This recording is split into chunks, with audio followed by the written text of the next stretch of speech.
You think people are drawn to you because of kindness, because you are good, because you are open, agreeable, and always available. That belief has been sold to you by people who gain from your compliance. It's the language of control disguised as morality. The truth is, far colder people don't chase what's easy to reach. They don't value what's always present. They don't respect what bends to them without resistance. Machiavelli understood this 500 years ago. He wrote that men are driven more by the fear of loss than by gratitude for gain. Fear is sharper than affection.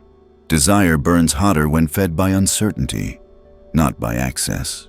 You've been taught the opposite, that the way to earn loyalty is to give it first. That if you show your cards, others will reciprocate. That the more you reveal, the more they will trust you. This is why you get ignored. This is why you feel invisible while louder. Colder men are followed without question. You believe presence alone is enough. You think being nice earns gravity. It doesn't. Gravity comes from scarcity. Scarcity comes from control. You've seen it in relationships. The man who answers every text instantly, cancels plans to meet, showers the other person with validation he is tolerated, not pursued. Meanwhile, the one who is unpredictable, whose attention is never fully guaranteed, becomes an obsession. The chase begins not because he is better, but because he is less available. This applies beyond romance. In your career, if you make yourself a resource everyone can tap without resistance, you will be used until you're drained. Your presence becomes background noise. No urgency surrounds you.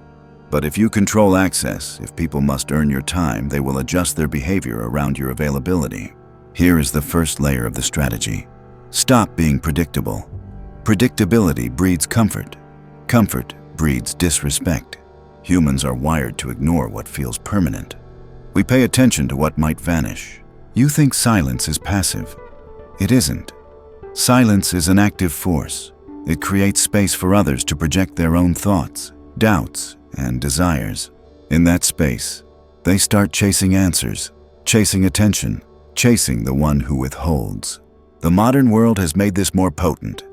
We live in an environment of overcommunication. People expect replies in seconds, reactions in minutes, attention on demand. In that environment, a person who is not instantly accessible becomes a psychological disruption. You force others into a state of uncertainty, and uncertainty is the spark that lights pursuit.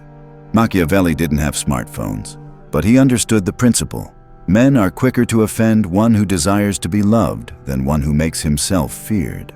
Fear here does not mean terror. It means the fear of losing what they don't fully possess.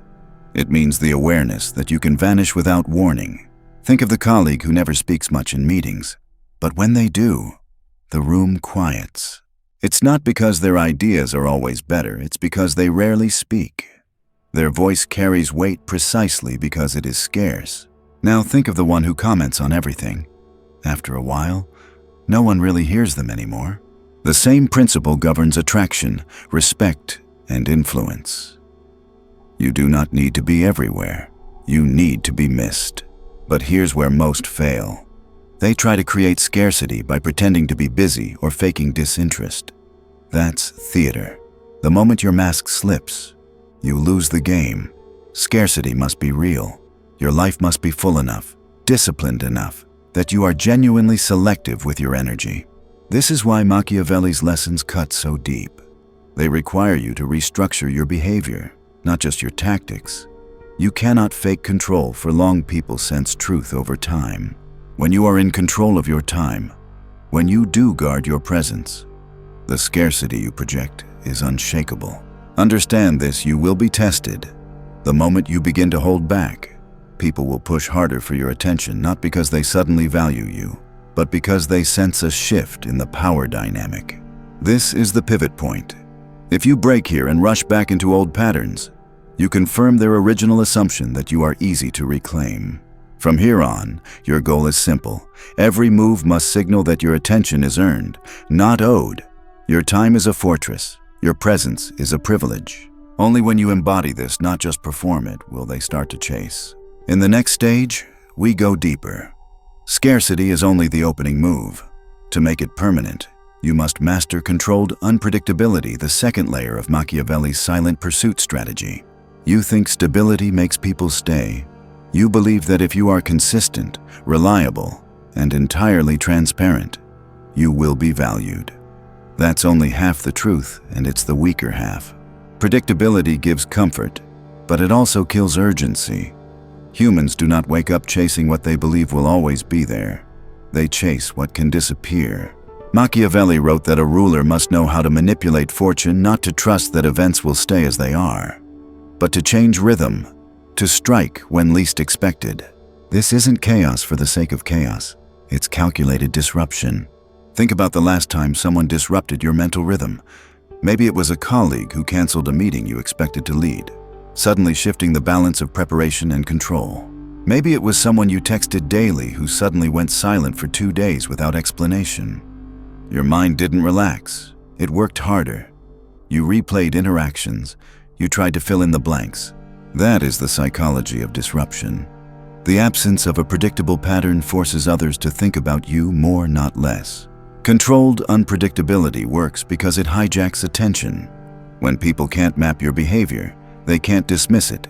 Instead, they monitor it. They start adjusting their moves to anticipate yours, and in doing so, they place you at the center of their mental space.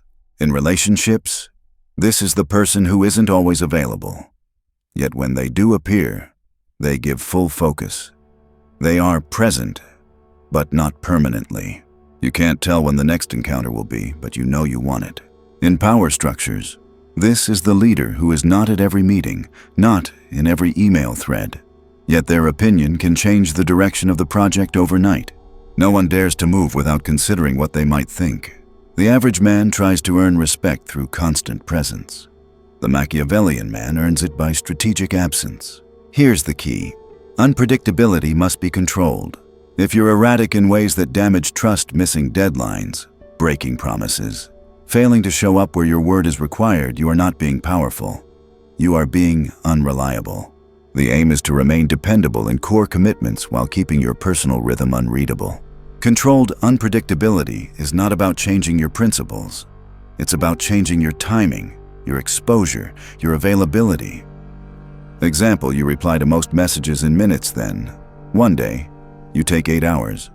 You usually attend a certain social event then, without excuse. You skip one and don't explain why. You speak little in meetings, then suddenly, one day, you dominate the conversation with a decisive statement that ends debate. Each disruption is a signal you are not operating on their schedule. They are operating around yours. Machiavelli warned that a prince who is too predictable invites manipulation.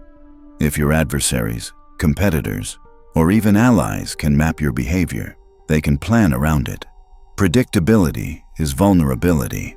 When you change rhythm, you change the terrain, forcing others to adapt to you instead of the reverse. There is another layer to this. Unpredictability creates emotional contrast. When you appear after an absence, your presence feels more intense. When you speak after silence, your words carry more weight. When you give after withholding, the gift feels more valuable. People confuse attraction with constant feeding of attention. But in truth, attraction is maintained by the alternation between fulfillment and deprivation. You control both. Here's where most fail. They try to be unpredictable without foundation. They disappear without having built enough value. They think unpredictability alone will make them desired, but without first establishing why your presence matters, your absence is irrelevant. This is why scarcity comes first, then unpredictability. You establish that your attention is limited, then you make the pattern of that attention unreadable. Now, every interaction becomes a question mark, and questions pull people in. The workplace example is clear. An employee who always gives updates at the same time, in the same format, becomes part of the background noise. Change the pattern, a surprise report with critical insight, delivered without warning, and suddenly everyone pays attention. The social example is sharper. The man who is always the first to greet, to ask, to invite, becomes invisible. The man who greets sometimes, ignores others, and then unexpectedly engages with full intensity, he is remembered. Machiavelli knew that humans are drawn to novelty, yet crave stability. The strategist gives them both stability in capability, novelty in behavior. Controlled unpredictability also tests people. It reveals who is adaptable, who will wait, who will break under uncertainty. Those who cannot handle your absence were never built to handle your presence. This is where the silent art of manipulation begins to show itself. By managing rhythm, you manage expectation. By managing expectation, you manage reaction. And when you manage reaction, you control the frame. Frame control is power. It's the invisible architecture of interaction, the set of unspoken rules that determine who leads and who follows, who adapts and who reacts. If you are always adapting to others, you are following. If they are adapting to you, you are leading. Unpredictability forces adaptation. It places you in a position where others must watch, wait, and respond. You become the variable they cannot control. And here is the paradox.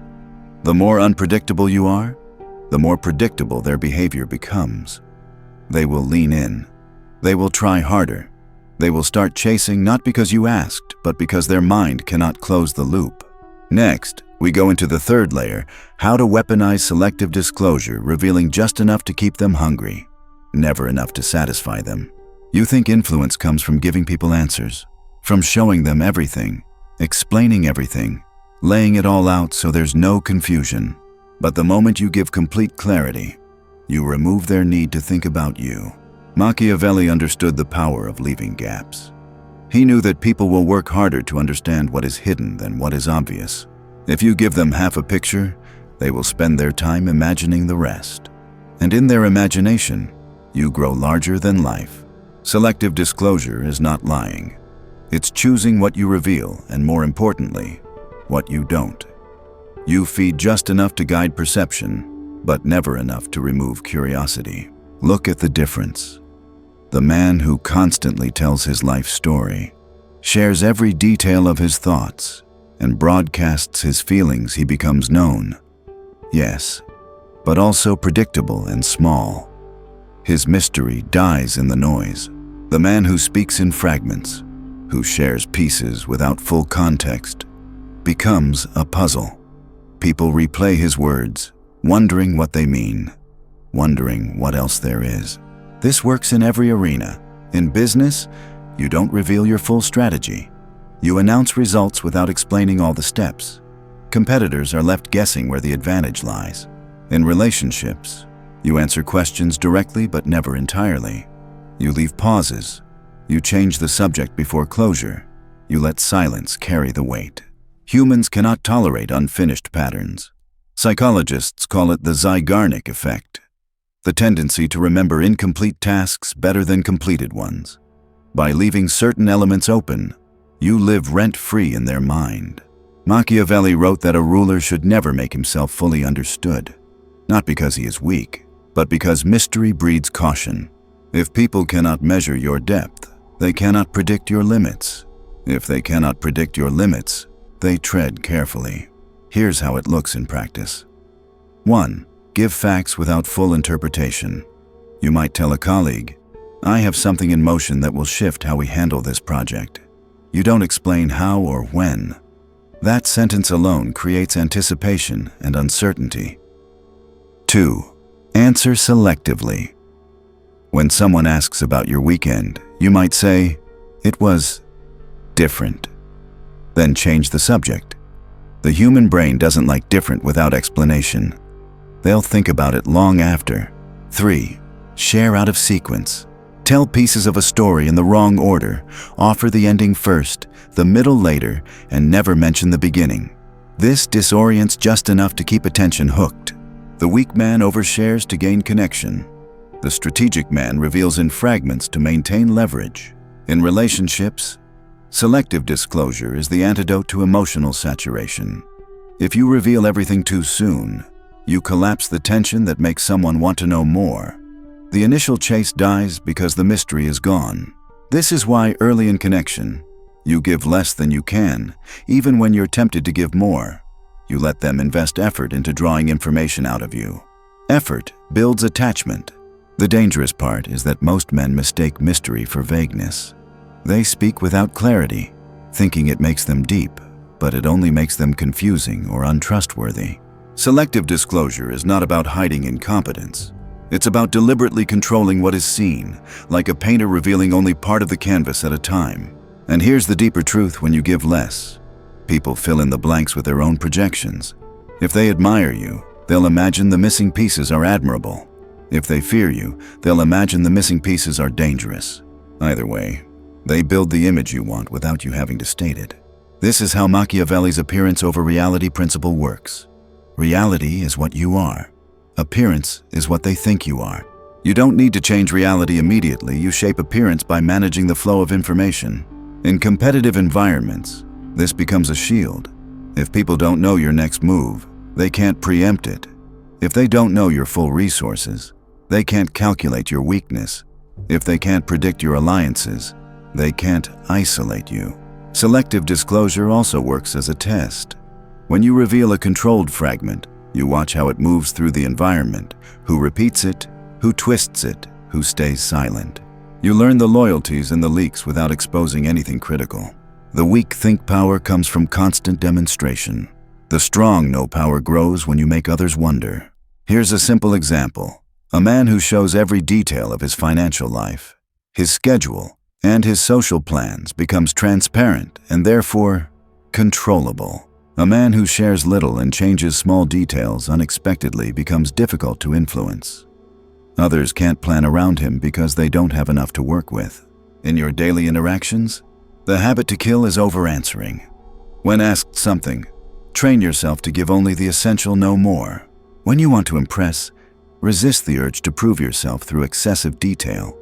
Every extra word is a piece of leverage you hand over for free. The silence between what you say and what you don't say, that's where power grows. Combine this with scarcity and unpredictability, and you become a figure people cannot easily categorize.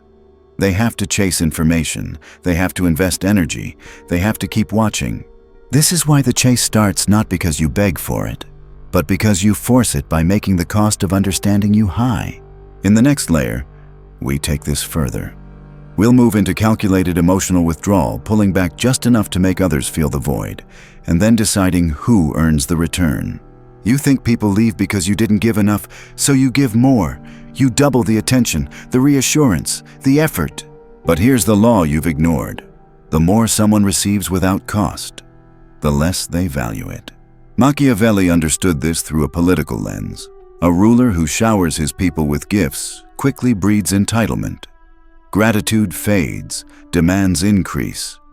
What was once a privilege becomes an expectation. In personal strategy, the same rule applies.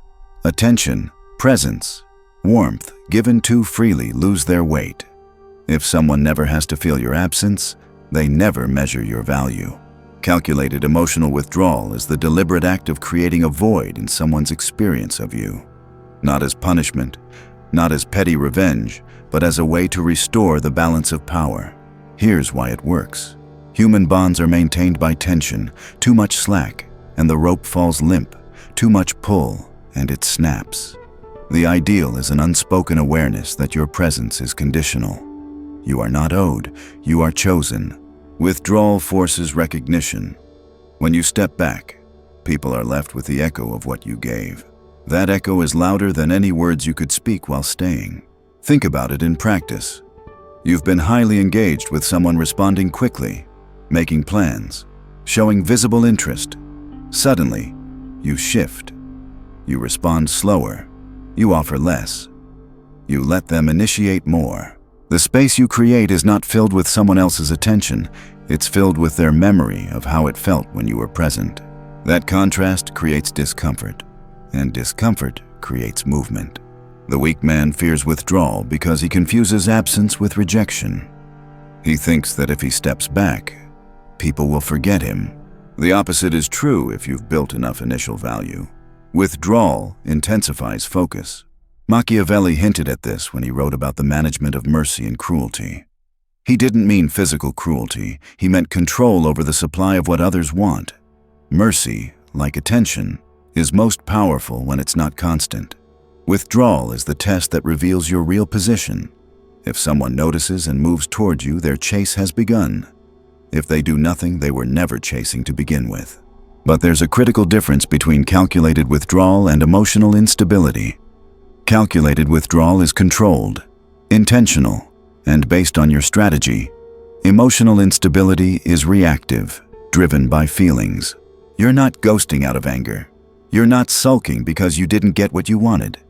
You're shifting rhythm to create scarcity, uncertainty, and renewed attention. Practical applications.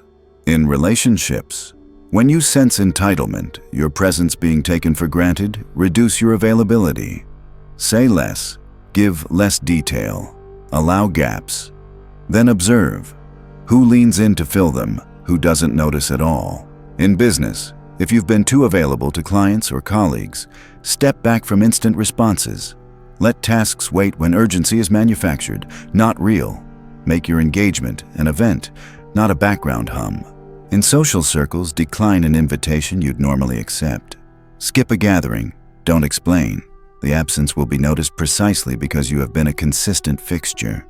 Withdrawal doesn't only reset perception, it also frees your energy. Energy that was bleeding into unbalanced exchanges can be redirected toward building strength, skill, and other connections. This reinforces the very scarcity that makes your return more impactful. The psychological mechanism here is simple. Humans fear loss more than they value gain.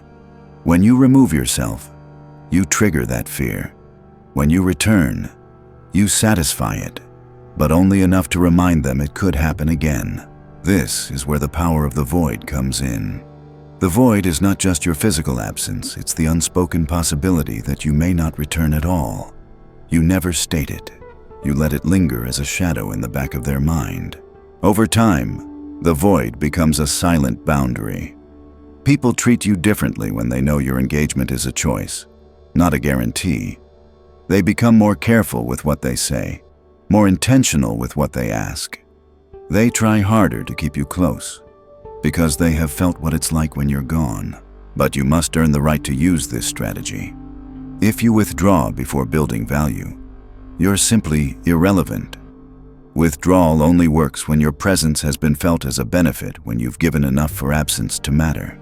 Most men get this wrong by flipping the sequence. They withdraw first, hoping it creates mystery, without ever making themselves worth missing. That's not power, that's just emptiness. Done correctly, withdrawal becomes a rhythm, presence, then absence, availability, then silence. Not erratic, not hostile, but deliberate enough that others never feel completely secure in having you. Machiavelli's core idea. You control the narrative not by always speaking, but by deciding when you are silent. In silence, others imagine your thoughts. They begin to fear your decisions. They move carefully because they don't know where you stand. That is the power of the void. And the more you master it, the less you will need to explain yourself at all. You'll reach a point where absence is enough to move the pieces on the board. Next, we bring everything together. Scarcity, unpredictability, selective disclosure, withdrawal. In the final part, we'll merge them into the Machiavellian cycle, the repeatable pattern that keeps people chasing indefinitely without you ever chasing back. You've now seen each piece. Scarcity makes your presence valuable. Unpredictability keeps them alert. Selective disclosure keeps them guessing. Withdrawal forces them to feel the loss, individually. Each is powerful. Combined, they form a cycle, a repeating loop that ensures you remain the one who is chased, never the one who chases. Machiavelli never wrote this formula in modern terms, but he lived it. He understood that the ruler who controls when he is seen, what he reveals, and how he reappears, controls the loyalty of his subjects without brute force. In your world relationships, business, influence, the mechanics are identical. Here is the cycle in its simplest form. 1. Establish value through scarcity. You begin by not being everywhere, for everyone. Your time, energy, and attention are already limited because your life has structure. You don't drop everything for convenience. This sets the frame my presence is earned. 2. Disrupt patterns through unpredictability. Once scarcity is felt, you disrupt rhythm, you vary your timing, your engagement, your availability. You never let anyone map you completely. They stop feeling entitled to your attention because they can't predict it. 3. Maintain curiosity through selective disclosure. You give fragments, never the whole. You reveal enough to invite questions, but you leave gaps. The gaps make them think about you when you're not there. In their mind, you become a larger, more complex figure than you could ever be by oversharing. 4. Amplify value through withdrawal. When presence becomes familiar, you remove it. You let them feel the void, remember the contrast, and measure the difference between with you and without you. This is when attachment deepens because the cost of losing you is felt directly. Then, you re-enter the cycle. The return after withdrawal isn't a flood. It's controlled, precise, enough to remind them of what they've missed, but never enough to make them fully secure again. This is the silent art of keeping the pursuit alive indefinitely. Why this cycle works. The mind attaches most strongly to what it cannot fully possess. Once someone feels they have all of you, the game is over. The energy that drove them toward you dissipates. The Machiavellian cycle ensures they never have all of you, only glimpses, only moments, only controlled doses. Think of a chess game. You don't win by throwing all your pieces forward at once. You win by advancing, holding, pulling back, forcing the opponent to respond. This forces them into a reactive state, the state where they are always watching you, always calculating, always adapting. In relationships, this keeps desire alive far beyond the usual arc. Most connections start with high energy and collapse into routine. Yours never does, because you inject uncertainty and scarcity at the right times. In business, it keeps you above your competitors. While they operate on predictable schedules, you alter yours strategically. While they reveal their plans, you reveal only outcomes. While they burn out by overexposure, you increase your impact by selective presence.